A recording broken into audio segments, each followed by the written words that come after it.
Breaking right now, socialist dictator Nicolas Maduro lashing out at the U.S., cozying up to Russia tonight as he attempts to cling to power in Venezuela. This after opposition leader Juan Guaido swore himself in and was backed by the rest of the free world as that country's rightful leader, following massive protests in the streets of Caracas. Now, to be clear, Maduro stole the previous election. He locked up and he tortured anyone trying to unseat him. And Juan Guaido, who according to his country's own constitution is now the rightful president of Venezuela. As tensions escalate, with socialist Maduro refusing to give up power, Maduro is ordering Venezuelan diplomats in the U.S. to return home to Venezuela immediately and declaring all American diplomats must leave Venezuela in the next 47 hours. And it gets worse. Tonight, as this rogue socialist dictator continues to lose his grip on power, he's running straight into the arms of Vladimir Putin. Vladimir Putin, who wants nothing more than to establish his presence in our hemisphere. Joining me right now, National Security Adviser John Bolton. Ambassador Bolton, welcome to the program. Glad to be with you. Wow, we got a lot going on there, right? In our own hemisphere, we have Vladimir Putin right now saying that he's on Maduro's side, extending his warm wishes to Maduro and offering his support. What does that mean for us, given that this is a country that's less than 3 hours from Miami by plane? Well, it is. It's right in our backyard, and our recognition of a new constitutional interim president has been joined by over a dozen Latin American countries. One of the most remarkable things about what we're seeing here is that the free countries of this hemisphere are aligned against Maduro overwhelmingly.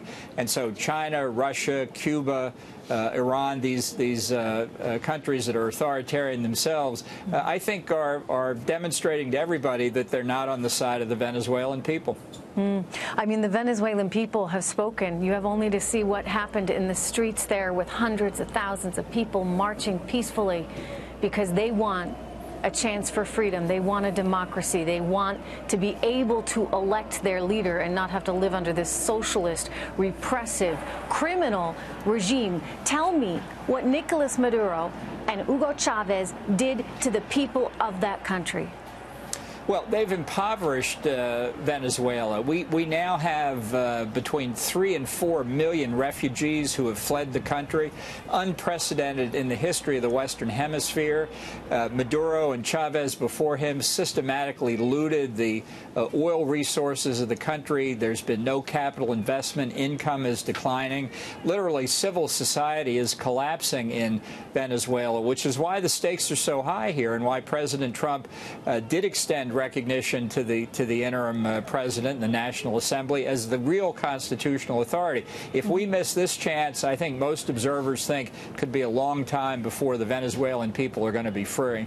Yeah, and we've, missed these opportunities before, and Venezuela's missed the opportunity to be free because there was a time when Hugo Chavez was overthrown for a couple of days, but eventually the military sided with him. So let me ask you about where we are right now, because Nicolas Maduro allegedly has the support of his military. If he has the military, where does that leave President Guaido, the opposition, and assembly members who tell me many of them are worried about their own safety and their own lives right now because these are enemies, effectively, of Maduro's state? Right. I don't think Maduro has the military. He has statements by his Minister of Defense, who owes his job to Maduro. I think the average service member is very much on the side of Juan Guaido, the interim president. I think the military is still up in the air. I think the fact they have stayed in their barracks these last 30 hours now shows that they're not necessarily, Maduro can't count on them to follow his orders.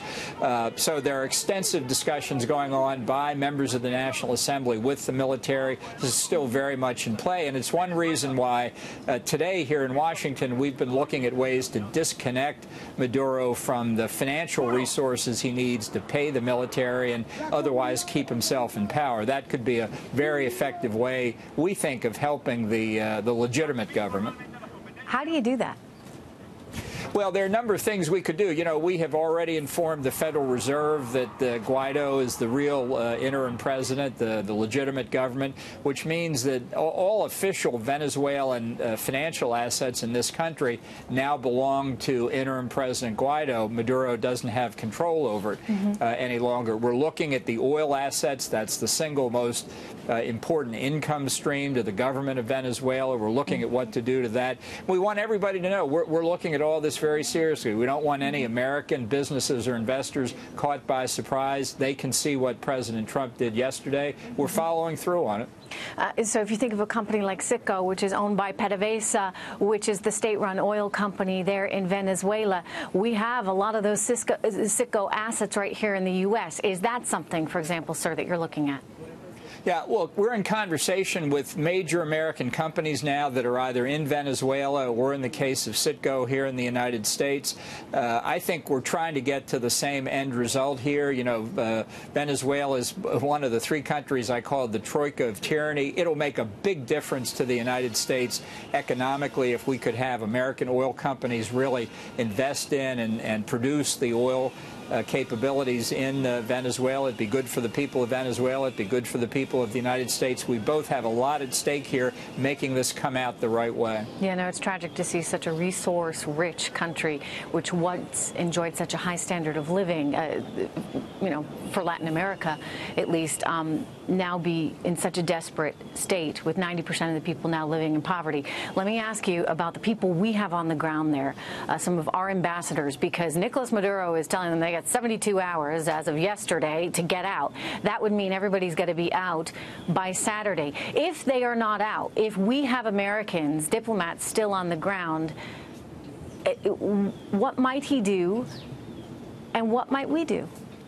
Well, I can tell you President Trump, Vice President Pence, Secretary Pompeo, myself, all of us are deeply concerned about the safety of Americans in Venezuela, and we're taking a number of steps now to help ensure that safety. Don't want to get into the specifics, but we're working very hard on it. You know, Maduro, as you say, gave our diplomats 72 hours to get out. He doesn't have the authority to do that. He's not the legitimate president. The diplomats stayed in Venezuela last night. They'll stay there again tonight. We're going to monitor this on an hourly basis to make sure our people are safe. The other countries, the Lima Group countries, mostly Latin American countries that also recognize Guaido, have the same problem. We're all working together. We want to do what we can to show that Guaido is the legitimate government. We've presented our diplomatic credentials to him. But Maduro would make a severely critical mistake if he did anything, not just to our official Americans, but to the thousands of private American citizens in Venezuela as well.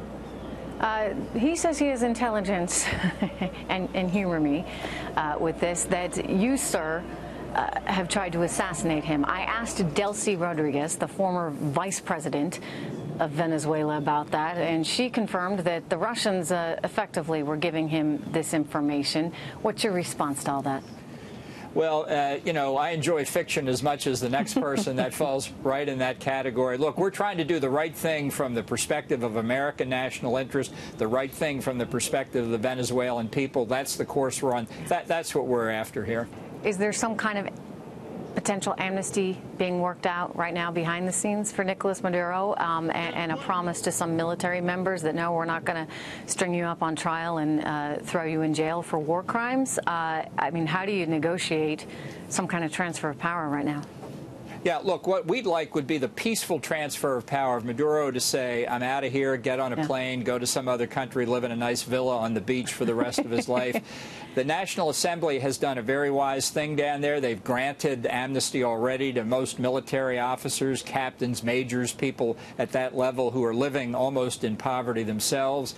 You know, we'll have to work it out with some of the top people, but if it would facilitate a peaceful transfer of power and people who have been responsible for repression left the country, you know, we could work with that. This is up to the people of Venezuela ultimately to decide how to handle this. Well, it sounds like there's a lifeline for some of those dictators that need to move to the side and live happily ever after in their villa someplace other than Venezuela. Anyway, a very important story, and we're going to stay on it, and I appreciate you joining us here tonight.